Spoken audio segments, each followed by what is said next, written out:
Welcome to the Your Company Health Podcast. I'm your host, Andrea Wright, founder and CEO of the Wright Consult Digital Marketing Agency, and also the creator of the Patient Buzz program. The goal of this podcast is to highlight healthcare professionals, their journey, and how they're making the world a better place. Let's dive in.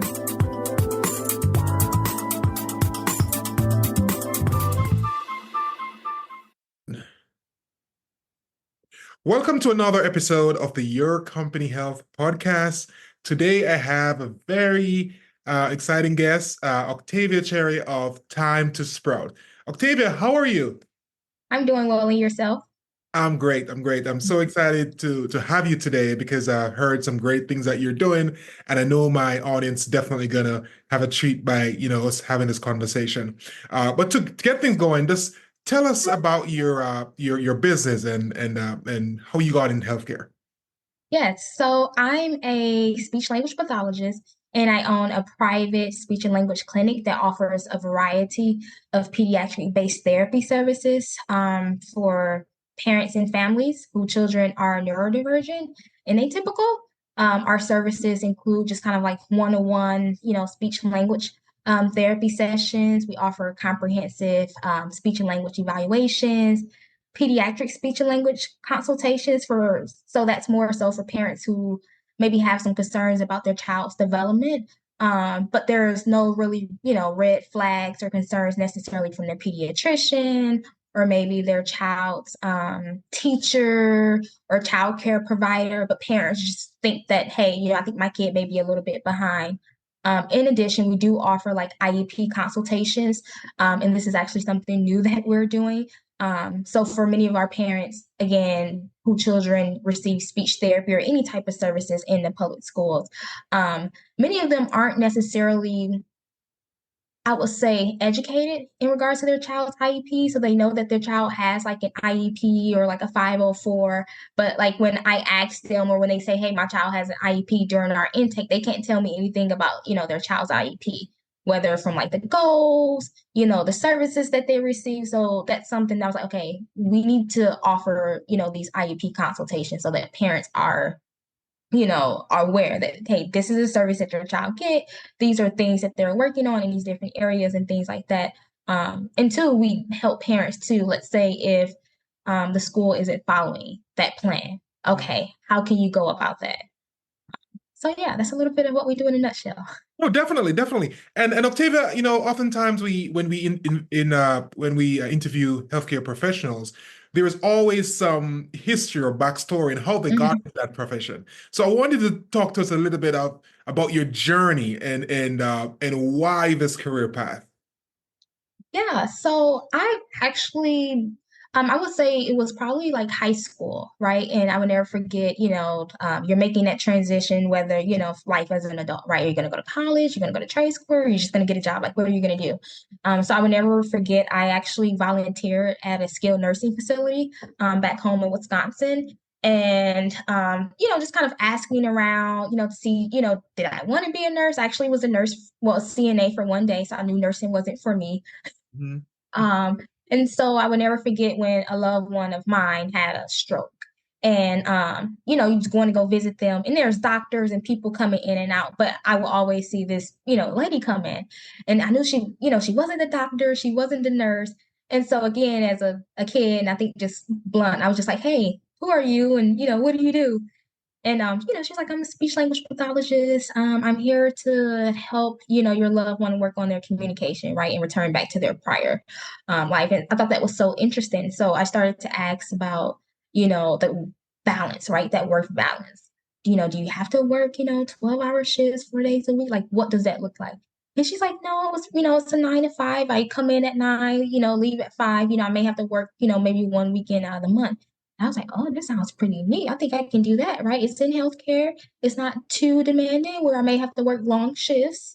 So I went to college and just stuck with it, and that's got it. That's how I got into the field of speech language pathology. Okay. Awesome. So in terms of your clinic, so talk to us about the starting of that clinic. When did you decide to start it? Talk to us about that. That's a really great question. So I've always wanted to go into business, right? For myself. I remember when I was in graduate school. But honestly, it's still something new, kind of like starting private practices, at least in our field. And I think just among like any related services, there's no classes, right?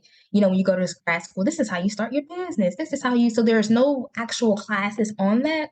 But my husband, he always encouraged me. He was like, hey, why not? You have the skill set.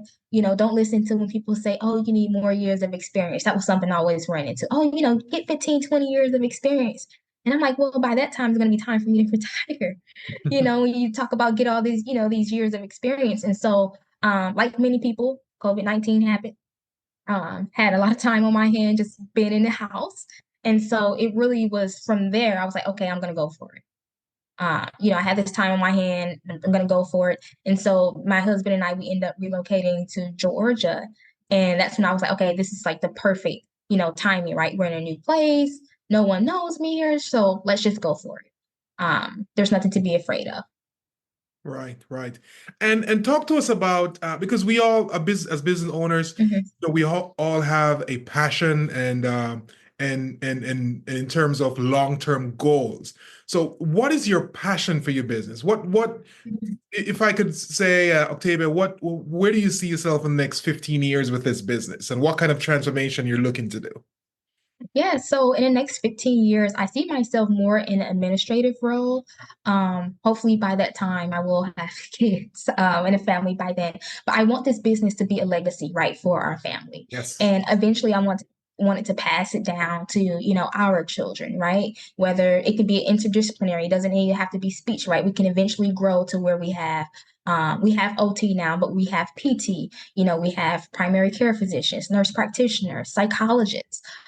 We have different specialists and things like that, where it's a one-stop center, right? We may have an ABA center, music therapy, where this is where your child goes and they get all their services. So that's more something long-term where I just kind of see where I would like to be. But I definitely want to be in more of an administrative role, where I say, hey, you hire people to do the work and I'm just kind of sitting in the background. Okay. And then in addition, mentorship. I think that's something that's not really talked about a lot, just in our field, and I think in any field. People will say, oh yeah, you're giving back, but what about the next generation, right? Of therapists, speech therapists, OTs, PTs, anyone. They're like, I want to do what you're doing, but I don't know where to start, right? There's no YouTube videos. They don't teach it in grad school. I think now some universities are kind of coming around, but there's very few. There's like no courses. So I think that's really important too, is to actually mentor the next generation. So that's something else I would like to do. Yeah, yeah. I mean, I'm telling you, we all need mentors, 'cause, mentoring saves us from a lot of pitfalls and a lot of errors. So Yes. myself, I have mentors, and that definitely has helped my business. And it's always good, and I can see why you're going down that path, because it's a good feeling. When you can get the most out of your mentees, and when you can see, Yes. you can, help people to take them to the next level. Yes. So that's And I also feel like that just makes more sense kind of, in productivity, right? If you can hire, let's say, a young therapist on, they've been with me for 5 years and they're like, I would love to eventually one day own my practice. I can help you get there, right? And I think that will help with like that turnover, that retention rates of most of these companies, where people feel like they're not really, been able to upscale like mobility in this clinic, right? Like I'm Right. just here, but, I have aspirations outside of just, just being a speech therapist and, day in and day out. Not everyone, but some do. And so I do want to have like that flexibility to where, oh, I'm, retaining, right, my good therapist, that they're actually staying and actually like coming to work, because that's good for business. Of course, of course, of course. Definitely. And so, Octavia, talk to us about ideal connections. Who are you trying to connect with, or people that you want to be introduced to? Our audience target just for our practice, we see individuals from birth all the way to 21 years of age, with communication, swallowing, different types of deficits. But one of the things now that we're actually getting into is contracting with community-based Okay. organizations, such as schools, right? So your public schools, your charter schools, childcare centers, right? Providing them with annual screenings for their children, reaching out to nonprofit organizations. I've recently just started volunteering with Gigi Kids, and it's an organization that was founded for children who are neurodivergent, specifically children with Down syndrome. And so every year they have like their Fit Challenge at Grant Park here in Atlanta to the zoo. So, I always like sign up and, I'm out there cheering and, just kind of volunteering my time. And I believe they also have like a speech therapy program where they partner up. I believe it's the University of Georgia. I'm going to say it's the University of Georgia or GSU, where they have their graduate students coming in. So I'm definitely trying to get into more community-based organizations because that's where our clients are. And I feel like that's where people are like, hey, they don't know necessarily about, kind of private practices and, concierge fee for service. So that's something too that we're getting more into is those community-based organizations. Okay, awesome, awesome. And Octavia, if you would say what's the best business advice that you've received and how did it impact you? Oh my gosh, I made so many mistakes. I would say the best business advice that I've been told was to save your own inventions, right? And things that are unique to you, and that would be a niche for your company, save it for you. Oftentimes, I think sometimes we get really excited and we love what we do. Mhm. And, let's say we want, I want to share this with this company that I'm working for part time or, what have you. And I will never forget, I had a mentor and said, save that for yourself, right? Use that to be something that's niche about your practice, your business, instead of giving it away. And I would say another thing that I learned was have everything written in the contract. No matter how friendly someone may be, no matter, how long you may have known them for, we have similar interests, we come from similar backgrounds, they look like me, they're in the same profession. Things can go sour really badly when business is involved. So I would definitely say always make sure contracts and agreements are signed before you move forward with anything. Without a doubt, that's a great advice. And so talk to us about as business owners, we typically would make mistakes on the journey. Uh, Mhm. so in your field, if you would say you on the inside looking out, what are some of the mistakes you're seeing, like people in your field trying to grow a business making at this point? What are these mistakes you're seeing? Yeah. So honestly, I think one of the biggest mistakes is just trying to grow too fast, right? With leasing the building. We're here in Atlanta. Leasing buildings are so expensive. Yeah. And wanting to have a business and have a standalone, traditional brick and mortar, but not having the clientele for that, right? You have to make sure you pay for that.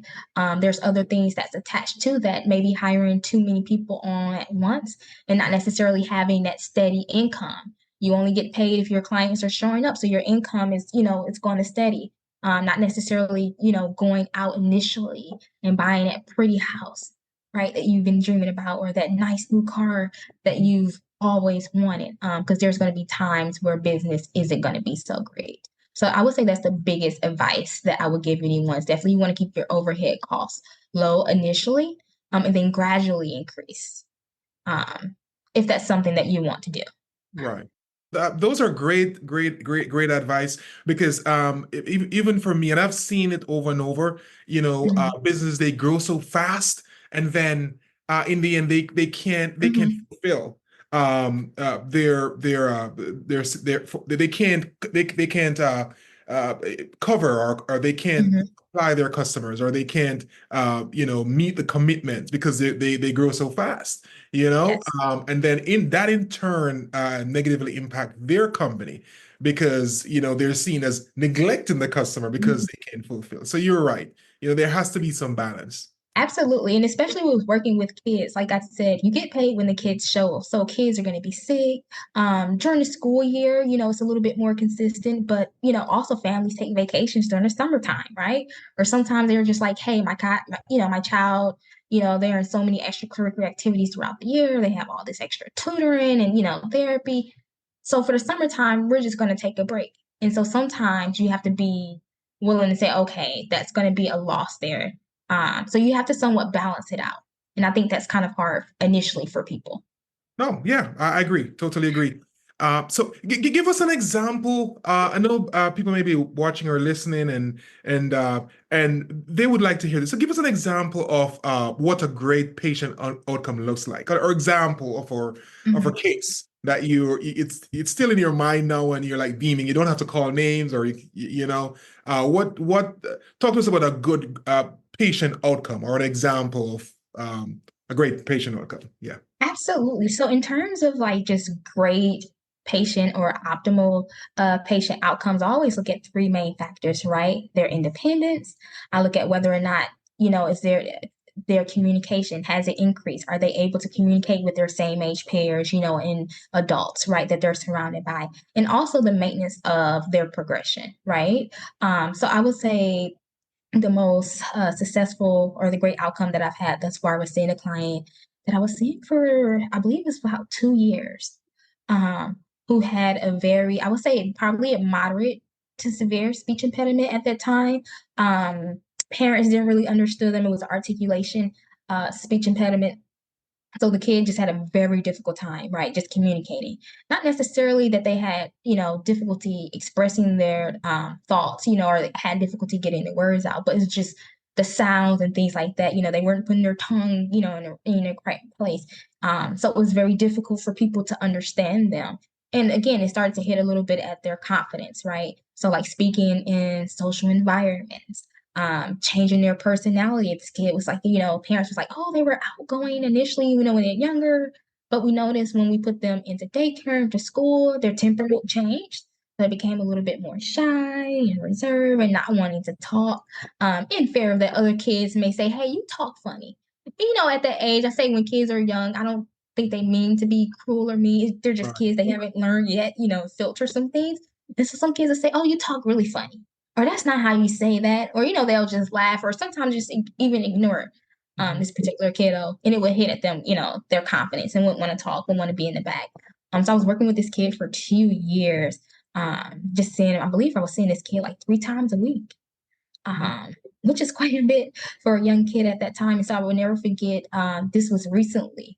We reevaluated, and I was like, kid is doing fine. They're doing awesome. I mean, they still had, some articulation issues, but I was like, I would expect that, for their age. I think that right now we can take a break, right? They can be discharged from therapy. And if need be, right, we can always look back at, let's say maybe a year, 6 months down the line if we're seeing some regression. But this kid was able to also maintain, right, his speech intelligibility in different environments. That's one of the things I look at is sometimes children make great progress in a clinical setting, like one-on-one with the therapist, but it's oftentimes being able to generalize, right? So let's say when you're, I don't know, at the Georgia Aquarium, or you're at the park with your friends, can you still maintain your speech intelligibility with other people outside of me? So I think that was a really great, successful outcome. And the kid is, doing really well. And this kid has started school, because I think this kid goes to like all year round school. So it's doing really well. And even his teachers now, they're like, oh, he was in speech therapy. You can't even tell. So I was like, that's great. If they're like, you can't even tell. Yeah, that's great, and it's awesome to to know how that kid is doing well, and I know you have countless other cases. But Octavia, I know that different clinicians would have different techniques that they use. Is there Mhm. a specific technique that you use for your clients? Yeah, so I would just say the thing about us, and I wouldn't say it's new, is something that has not, it's not a new invention, but we're a mobile clinic, so we provide therapy in the child's naturalistic environment, right? So whether that's their school, their daycare, their home, considering our model, right? We're out of network, we can go to the park, right? We can go to maybe your child's dance class, or let's say for older individuals, we actually have a client who's 24. Excuse me. So we're working more on like life skills, right? Those cognitive things with life skills, such as going to the grocery store, getting everything on your list. Are you able to do your laundry? What are the different steps and sequences, right, that it takes to do a load of laundry? Just kind of things like that that I think most people don't think of, but I'm like, that's functional, right? Cooking, making recipes.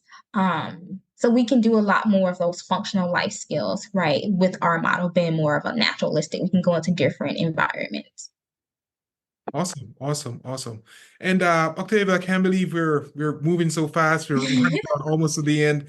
As you know, I own a digital marketing agency. What are your thoughts on digital marketing? Honestly, I have mixed feelings about it. So Oh, I definitely think that investing in SEO is really great.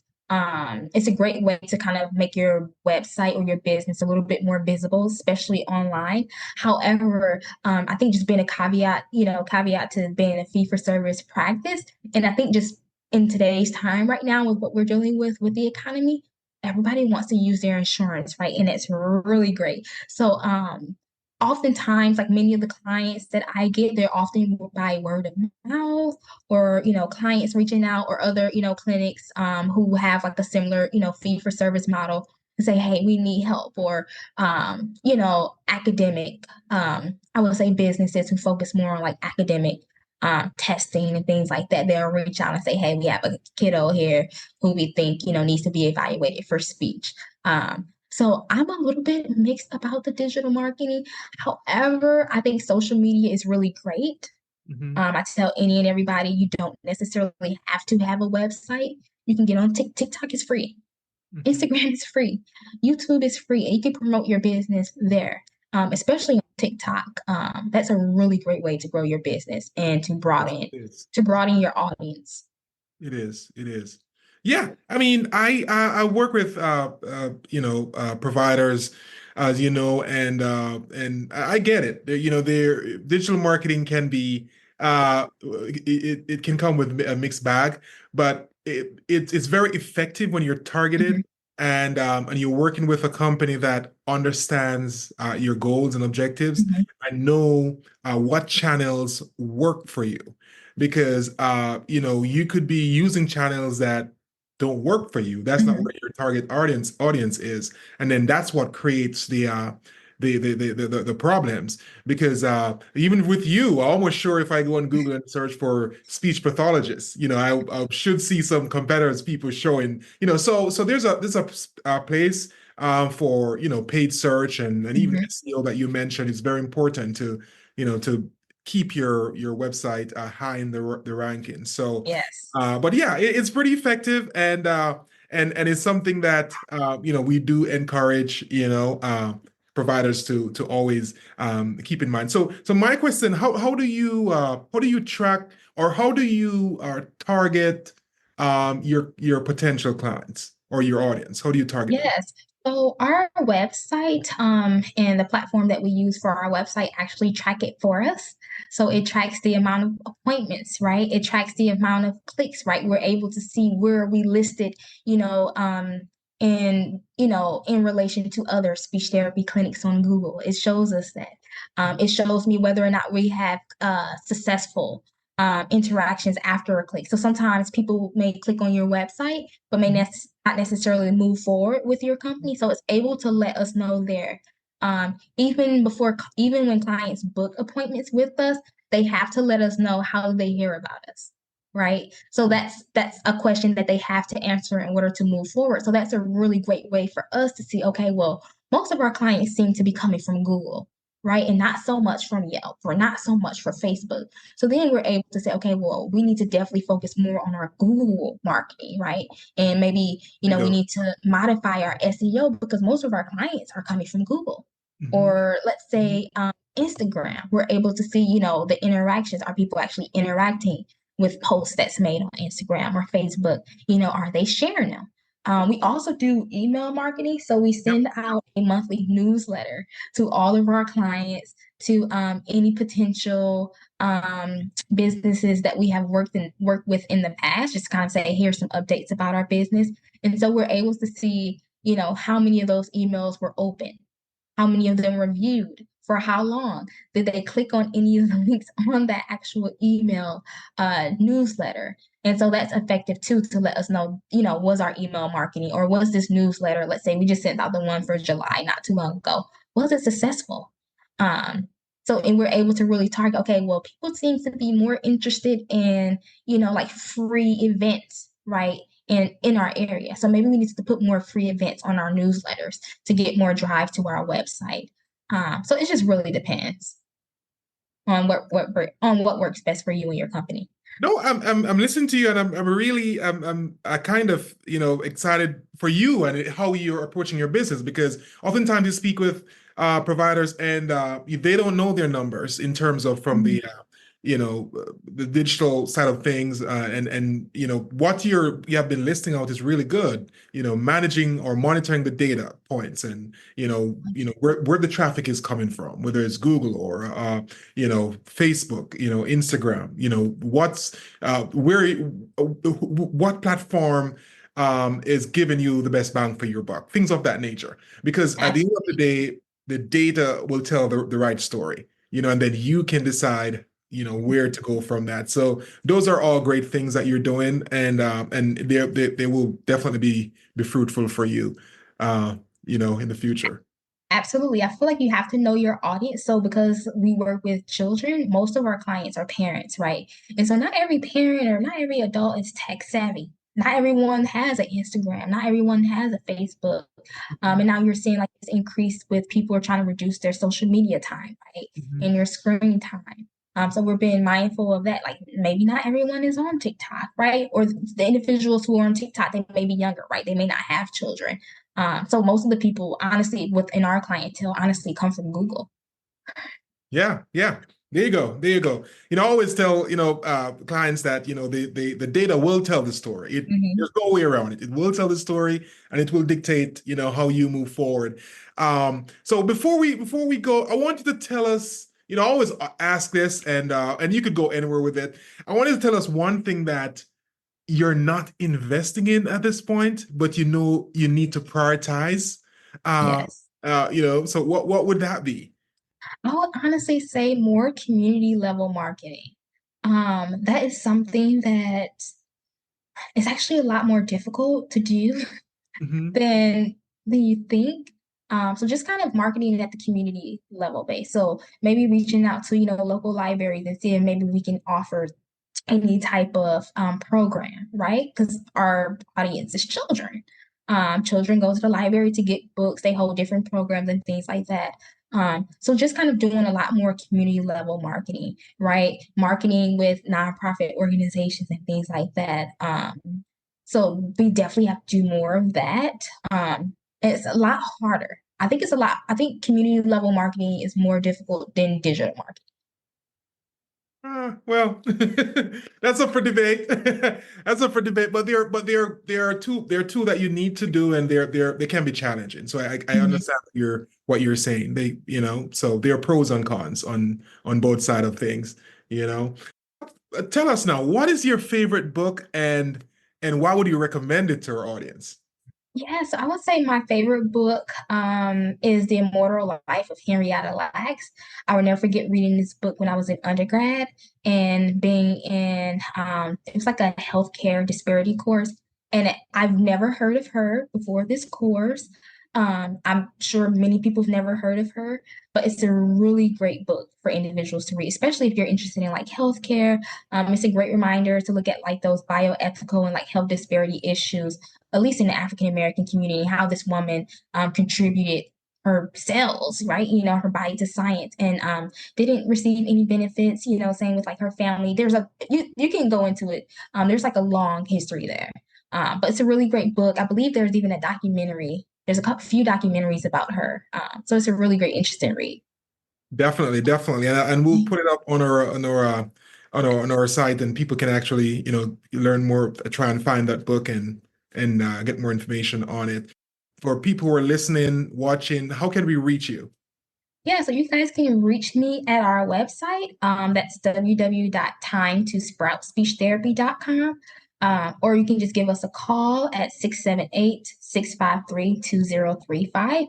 But if you go to our website, it will have, various ways that you can get in contact with us. Awesome, awesome, awesome. Octavia, it has been a blast. Thank you so much for joining us today.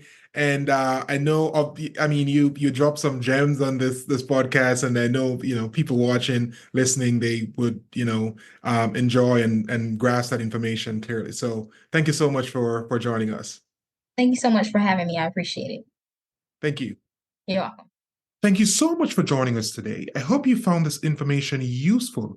Please share this episode on social media and also visit our website at andreewright.com/podcast for more. And also leave us a review on Apple or wherever you get your podcasts. Until next time, see you then.